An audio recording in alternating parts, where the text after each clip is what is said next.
Excel accounting practice problem. Set up Excel worksheet part number 2. Get ready, because it's time to excel. Here we are in our Excel worksheet. In the prior presentations, we started out from a blank sheet. So if you would like to start from a blank sheet, you could take a look at the prior presentations. We're going to be continuing on here. If you have access to this workbook, there's 2 tabs down below, example and the practice tab. Example tab in essence being an answer key. Let's take a look at it now. Last time we built our information on the left-hand side, which is where we're going to be entering the transactions. Now we're going to be constructing the trial balance, which is going to give us a quick look as we record the transactions so we can see the impact on the accounts themselves. The accounts we're going to be setting up are going to be coming from this worksheet, imagining that these are in essence our beginning balances. Then we're actually going to be adding accounts as we go through the practice problem from there. Then we'll go through and we will add our general ledger type of accounts. And then as we need to add new things going forward, we will do so. Things such as subsidiary ledgers for the accounts receivable, the accounts payable, and the inventory, and so on.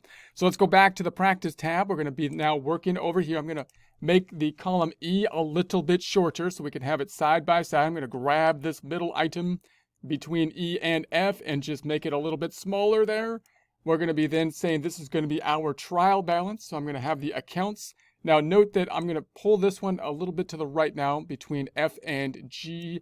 I'm going to put this down on the third row here, because what I would like to do then when I have my titles, I know it's going to take me 3 cells to enter a title. Let me show you that first. For example, if I have over here and I want to type into here the title of beginning trial balance, and I want to make that to fit in a length about this length here, how could I do that? Couple different ways. I could put my cursor on it. I can then say that I want to go to the home group or the home tab, and we want to wrap in the alignment group, wrapping the text. But if I do that, that makes this whole row really a large row. Now, if I'm going to use a table, I will typically do that. But I would like to, if I'm not going to use a table, not do that, because I don't want to impact everything to the right and left of that cell. So what I'd like to do is do that as little as possible. So I'm going to undo that, and instead, I'm just going to type each word that will fit on each line and take however many lines it's going to take. So I'm going to type beginning. You can also use abbreviations, of course. Beginning trial. I'll balance. So there we have it. So now it's on. It takes 3 rows for that to basically work.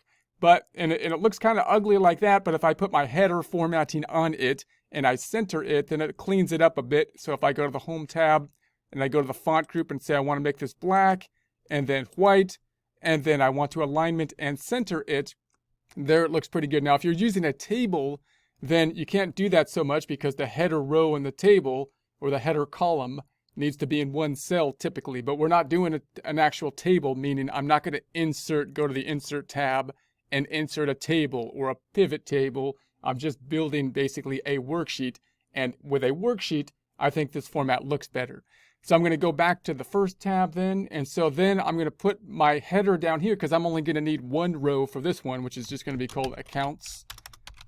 So we're going to put that down here. And you can also use this format then to have this top area give you to name the worksheet or something like that if you wanted to, which is kind of nice, can come in useful. But I'm just going to make this whole thing black and white. So like you could put like trial balance up here in a different color or something like that where it's still in the header area.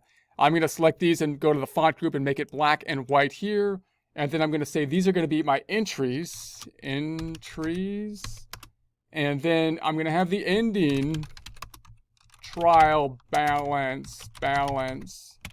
And now I'm going to do my format painter. We're going to select these 3 and format paint it so I don't have to do it manually. I'm just going to go over to the home area, clipboard, paintbrush, and paintbrush it. Right there, and there's our formatting has been brushed with the paintbrush. Then I'm going to say these are my beginning balance accounts that I need. So I'm just going to list those out. I'm just going to type in the accounts first, and then I'll get into the numbers. We won't add the numbers yet because I'm going to do that with basically a journal entry, imagining how we'd kind of enter them into an accounting system and think about why that might happen if you were using other software like a QuickBooks or something like that. So I'm going to minimize this. I'm just going to type in my accounts here. So if I misspell anything, I apologize.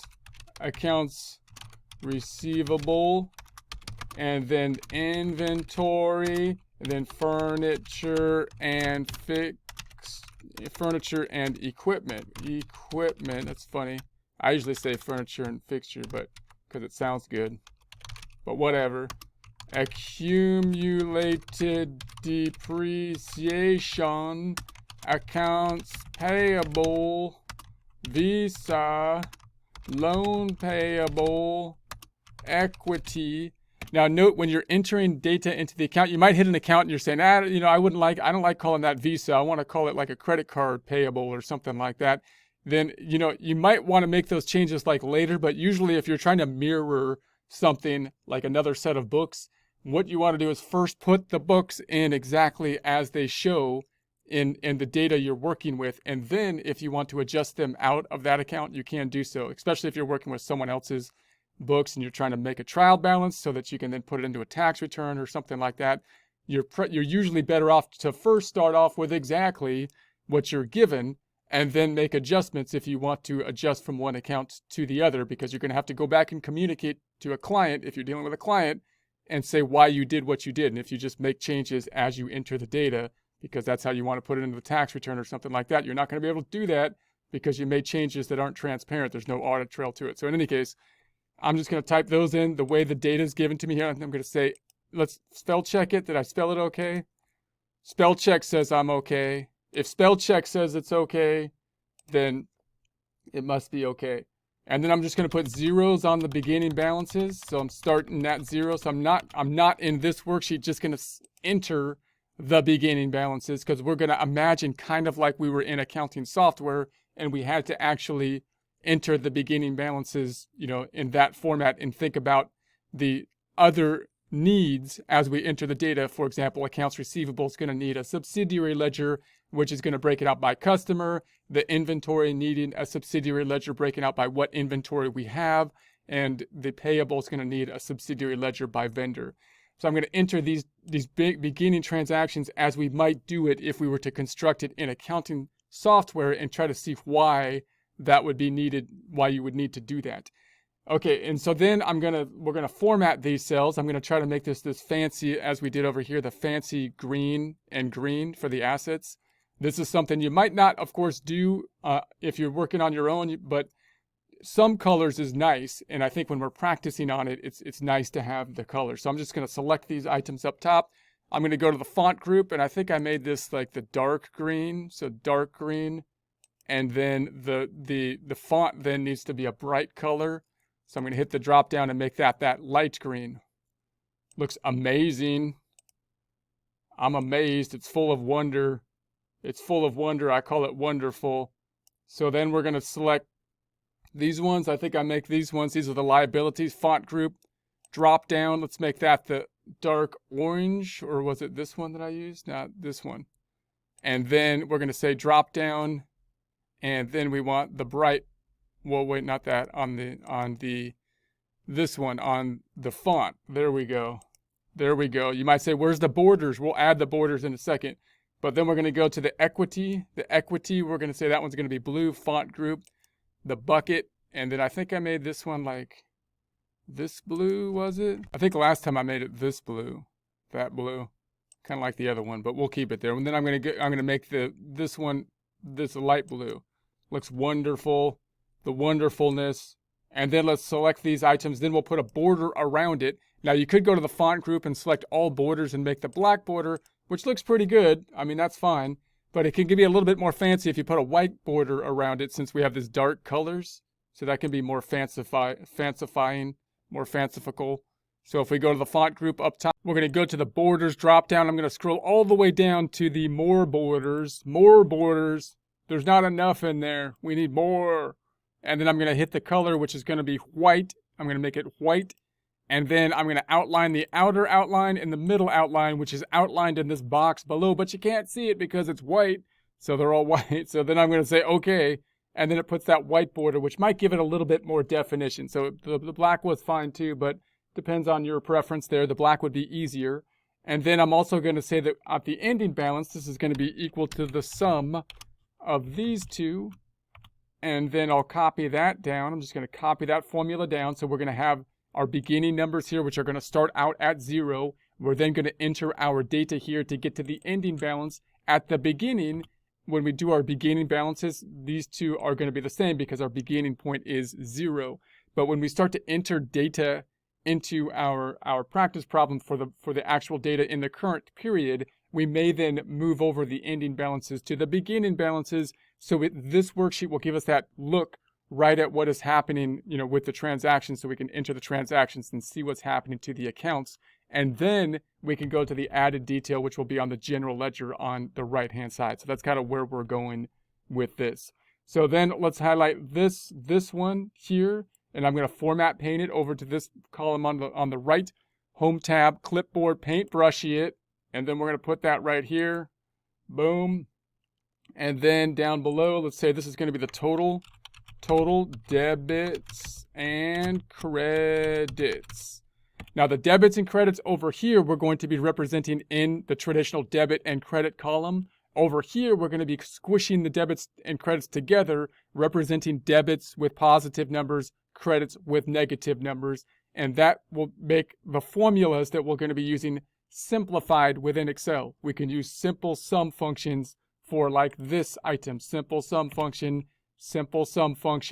and that will make the use of Excel easier. It will also allow us a nice worksheet like this to have 3 columns instead of 6 columns. If I had a debit and credit column for each one, I would have 2 here, 2 here, 2 here.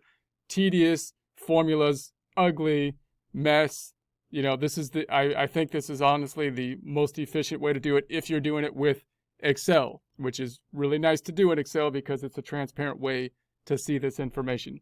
So we're going to break out the debits and credits here. When we post it, the debits will be positive, credits negative. What does that allow us to do? Sum up the debits and credits here with a simple sum function, simple sum, and that'll tell us that these debits and credits are in balance. They're, of course, all 0 right now because the debits minus the credits will equal 0, and I can see that very easily without having to add up 2 columns and then subtract them and see if they actually line up, and then, they could be off and I don't see it because I'm tired, my eyeballs aren't working right or whatever, my head's not working right. I blame it on my eyeballs, but it's probably my mind. I said, my darn eyeballs didn't see it right, and it's no, you're just not thinking. You're not thinking right. So then we're going to say this is going to be the net income. The net income, there is no net income yet because we haven't added any equity accounts, but we're going to add that later. So then I'm going to make these, I'm going to make this our black and white too, because this is like the bottom line. So I'm going to make that black and white. And let's make this one black and white. So when we get to that, we'll make that black and white. And this one, we're going to use our special formulas, conditional formatting. So we're going to get fancy on this because this is our check figure. So if everything's good to go, we want it to be green. If not, we want it to turn red. So we're going to do some fanciness here by going to the Home tab.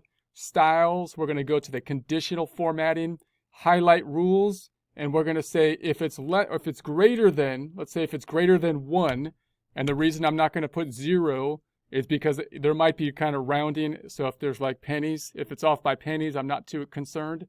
So I'm going to say if it's greater than 1, I want it to turn red because then my debits and credits aren't in balance.